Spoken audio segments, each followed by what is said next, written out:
is wonderful to see you all here. Thank you very much indeed, particularly people who have come from England for this lecture. Now, this is actually a historic occasion for two different reasons, one of which I'll mention straight away, the other in just a moment. The first reason is because Cambridge, in a very ambitious fashion, has decided to launch two series of lectures. One is the Cambridge Cutting Edge Lectures, which we launched a few weeks ago, huge success.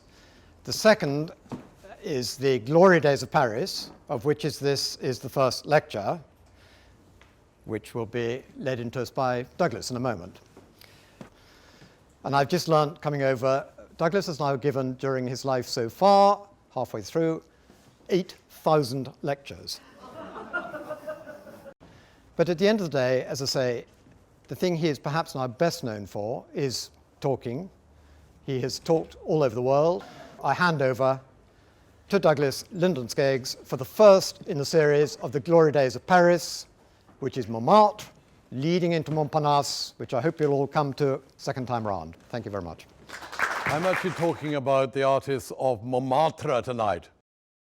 The Moulin de la Galette, I'm certain you all know, it's a certain amount of Newcastle and coals coming into this talk, is one of the oldest of the dance floors up there in Montmartre. Its name comes from two separate directions. One, of course, of the moulin, the windmills, which in those days covered the hilltop. And that is linked with the word galette, of course, those little savory pancakes, very popular at the time. And the two together make the Moulin de la Galette. This is a photograph of it in the 1840s. But it was a simple place, frequented by the locals, the seamstresses, the milliners of Montmartre, who for 3 francs could dress themselves up in their Sunday best and imagine they are in one of the grand cabarets of Paris. And that's exactly how Renoir shows it in that famous picture of his, with the sun breaking through the vine leaves, falling amongst purple patches on the ground down there. There's a wonderful air of innocence and flirtation about this picture. But of course it's untrue. It could never have looked like that. You saw the photographs of it just now. In the hands of Renoir, it looks like one of the terraces in Vienna there. He's lying, and he knew he was lying. He said later on, the world is already full of enough ugly things without me adding to it. Renoir always liked it there in Montmartre. And his favorite model at that time was this girl, Suzanne Valador. I'm certain you've heard her name. She was a true child of Montmartre. Beautiful, talented, high-spirited, eager for love and life with absolutely no concern about the results of it. She posed many, many times for him in Montmartre. In particular, she posed for that famous picture there called The Dance at Bougival. Again, there is such a charm, such an air of flirtation about that picture. Do you notice it comes largely from the fact he doesn't show the man's face. You only see her as she turns aside. It's rather like listening to a radio play, which are much more romantic than TV plays because you have to imagine the characters. And Renoir often does this in pictures. When you look at those late pastels by Degas, I think you must assume that they are modeled by Suzanne Valador, although you can't actually see her face. He said there was nothing remotely sexual about these pictures. He said, I painted these girls washing themselves like little animals having a bath. Actually, when you look at a pastel by Degas, you're looking at a perfect abstract painting. You might notice in this one, for example, the way in which he divides the page from top right to bottom left, just with the diagonal of her body. You then see that the golden colors of the skin and the hair there are offset against that deep blue. And the moment you see those two exchanges of color, you see them all over the picture, right the way down to tiny little variations. It's almost like a passage of music. He takes his colors and just works them and reworks them. He was a master of that kind of composition. Suzanne Valador is more talented than Degas. It's a terrible idea. She's quite a talented artist, but she's nothing like as good as Degas. She's not even as good as her own son, as we'll see in a few minutes' time. While she posed for Degas, she also frequently posed for Puvis de Chavannes, the author of those rather strange neoclassical paintings. This didn't please Degas at all. He didn't like Puvis' pictures, and actually, he didn't really like the artist either. Apparently, when he passed Puvis in the streets of Montmartre, he used to murmur, "What a bore," in a voice just loud enough to be heard. He never failed to be disparaging. Again, I think we have to assume that Suzanne Valador has posed for those pictures there. You can assume that the painting of the figures on the right-hand side here by far the most talented part of the picture, is done by that little dwarf of a man who you see standing with his back turned towards us, because of course that is Toulouse-Lautrec, a name that becomes synonymous with Montmartre. What he didn't let on is that working meant going up to the Moulin de la Galette, drawing and drinking right the way through the night, and then sleeping off the after effects during the daytime. You see in this picture him drinking with a couple of the dancing girls. The Moulin de la Galette was changing very dramatically by now. If you look at Lautrec's first picture of it, it's so different. Firstly, he paints it indoors. More importantly, he paints it at night. Lautrec realized that his appearance made him very unattractive, particularly to women. Lautrec, like so many young artists at this time, literally adored the work of Degas. And as a result, you find his early paintings do echo the techniques of Degas a great deal. That one there, you'll notice, is very similar. The way in which he looks down on the girl sitting on the ground down there. The way in which he works those exchanges of warm and cold colors. One striking difference is that this is a pastel, whereas this is an oil painting. But Lautrec gets the same graphic effect into an oil painting by painting it on cardboard. And that, of course, draws the oil out of the paint and makes it stand still, and you get that same effect that you find in Degas' pastels there. It didn't please Degas too much. He said he's taken my clothes and cut them down to suit himself. He always had to be a little bit cruel in everything he said, although later on they actually became great friends together. When Van Gogh arrived in Paris to stay with his brother, he brought with him that very tough, rather realist style that he developed back in Holland. And it's interesting to see his take on Montmartre. There's one of his first pictures of the Moulin de la Galette. I dare say a great deal more realistic than the ones we've seen so far. Really quite a run-down little establishment. This one here shows a close-up of the windmill itself. Just when his style is being tinged with neo-impressionism, you're just beginning to get the fragmenting of the brushstrokes there. When eventually Van Gogh left Paris and walked down to the south, he wrote a letter to his brother Theo saying, you know that picture that Toulouse-Lautrec was painting when I left? When he's completed it, you should buy it. And Theo did. It's this picture here. He kept it with him for the rest of his life. It now hangs in the Van Gogh Museum. It's a wonderful painting, so delicate. These beautiful harmonics of greens and grays and blues, and that single note of red paint on the right-hand side there. But as you look at that picture, you recognize the model. Although he's made her look tired and rather haggard, we know her. That's Suzanne Valador. But she was a very generous girl. She'd go out with any man who'd buy her a drink, very often elderly gentlemen. And as a result, Lautrec called her Susanna, a little joke from the Old Testament, Susanna and the elders. He gave her her name, and in return, she fell passionately in love with him. I think she was the only other woman apart from his mother who ever genuinely loved him. Eventually, she proposed marriage to him, but strangely, he turned her down. It seems odd. Here was a man who longed to be loved by women, but when the chance came, he spurned it. I think he realized it couldn't last, and he feared the pain of failure more than any pleasure it might bring in the short term. Spurned by Lautrec, she turned her attentions to a young composer who was seen walking around Montmartre Hill in a battered top hat. His name is Erik Satie. But at the time, they earned him nothing. He had to earn a living by playing the piano down at the Chat Noir in the evening. It occupied the building of the old post office in Montmartre. The outside looks a little eccentric. The inside was even more so. It was run by a man called Rudolph Solis. He's a bizarre character. He'd been everything from an archaeologist to a medal engraver during the course of his life.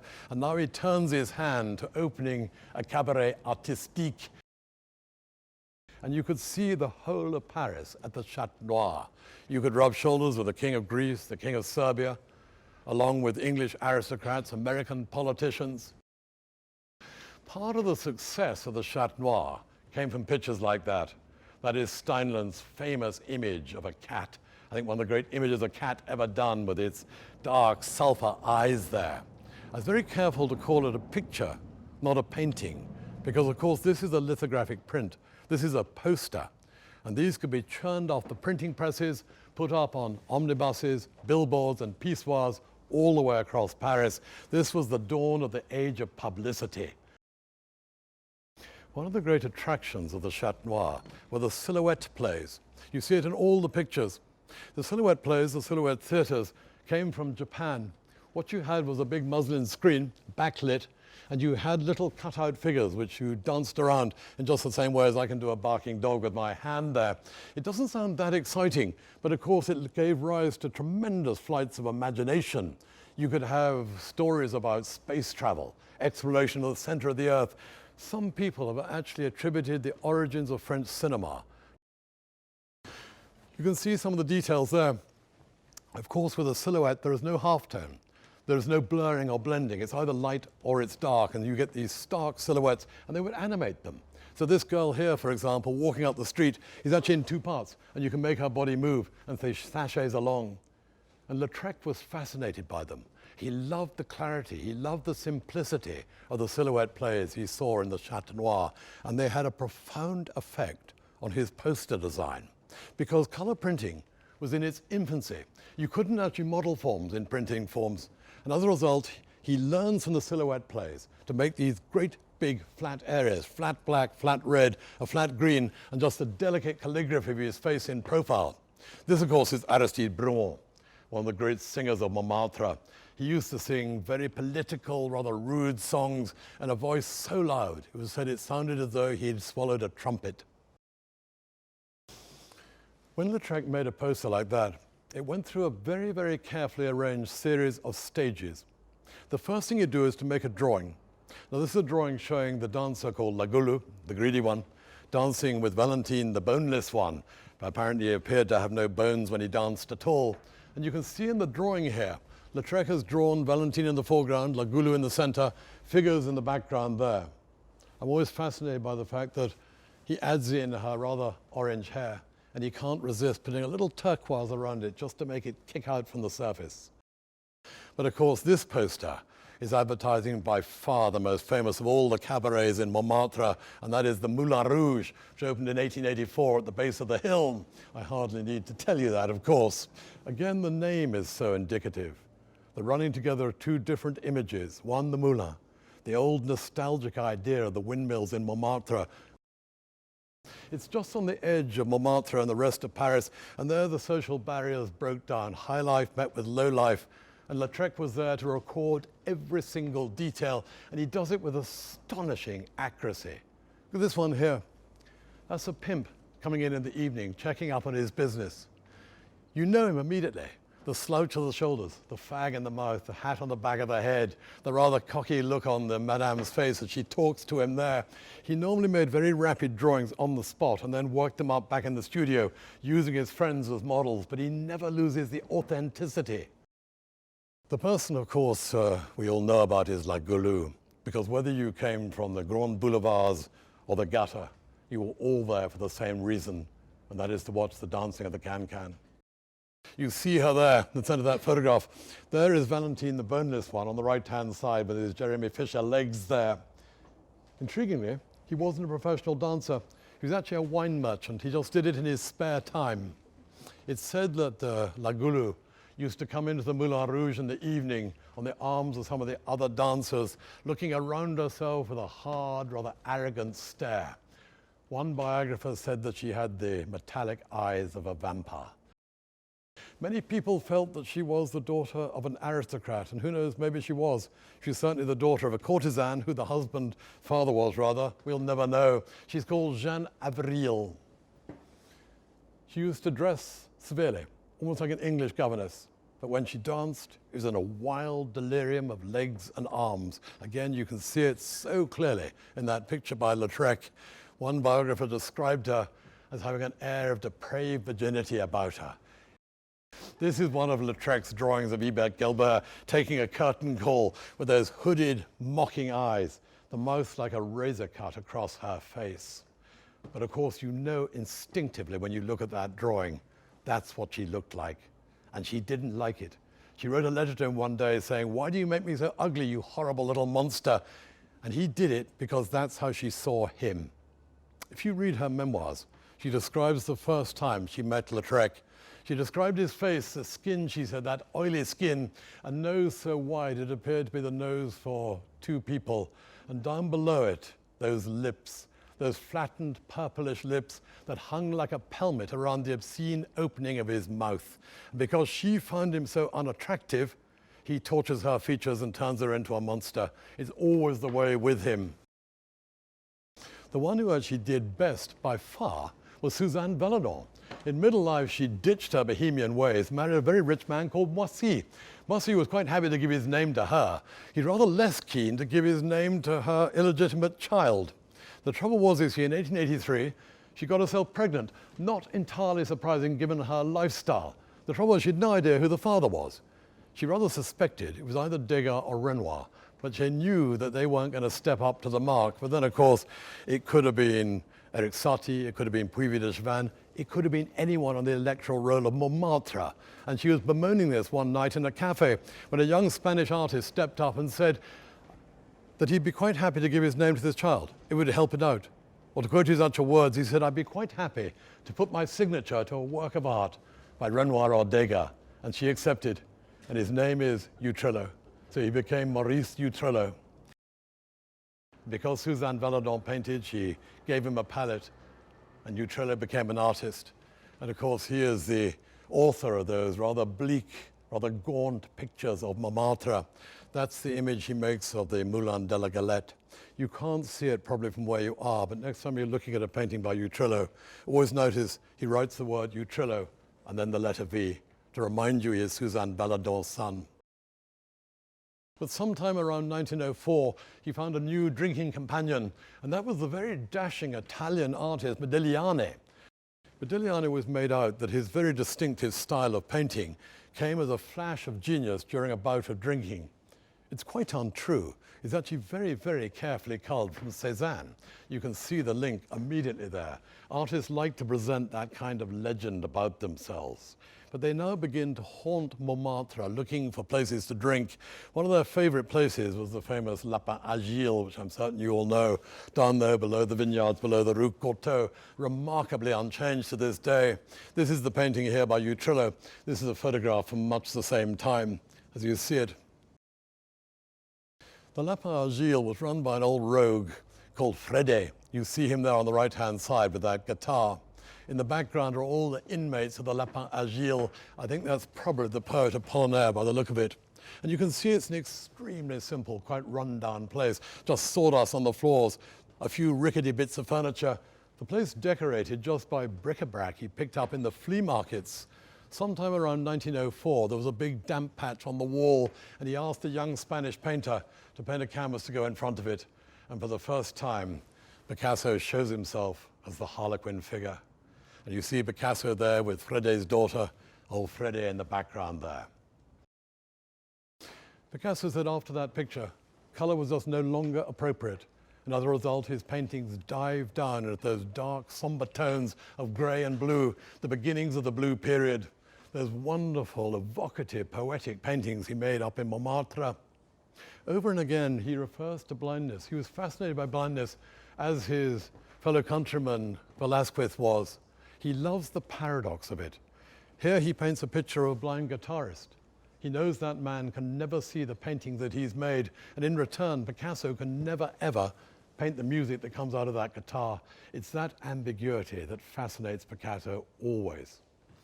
Sometime around 1904, he settled permanently in Montmartre and moved into a building called the Bateau Louvois. I'm certain you're all fully aware of it. And it's there that he staged the famous party for an artist called Le Douanier Rousseau. You see him here. He's called Le Douanier because he worked for the Customs and Excise, but he'd actually never traveled in his life.